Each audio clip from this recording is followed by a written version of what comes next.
বছর পর ঠিক সেই স্কুলটাতে চকচকে সাদা রঙের গাড়ি এসে দাঁড়ালো গেটের সামনে।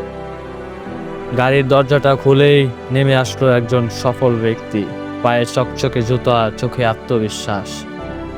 হেড স্যার তাকে দেখে বলল, আরে এ তো আমাদের সেই রাহুল, আজ সে একজন কত বড় অফিসার হয়েছে। সেদিনের স্কুলটাতে রাহুল মাইকে উচ্চস্বরে বলেছিল, আমি সেই রাহুল, আমার প্রথম জোড়া জুতা কিনেছিলাম আমি আমার নিজের টাকা দিয়ে। এমনকি বলে সেদিনের কান্নাগুলো আজ আমাকে দাঁড়াতে শিখিয়েছে। সে আরো বলে, সেদিন যদি আমি আমার জেদটাকে না খাটাতে পারতাম তাহলে হয়তো আজকে আমি এমন জায়গায় পৌঁছাতে কখনোই পারতাম না। রাহুলের এমন পরিবর্তন থেকে একটা কথাই বোঝা যায়, দরিদ্রতা পেছনে টানবে ঠিকই, কিন্তু স্বপ্ন যদি বড় হয় তবে জুতা না থেকেও মানুষ কিন্তু অনেক দূর হাঁটতে পারে।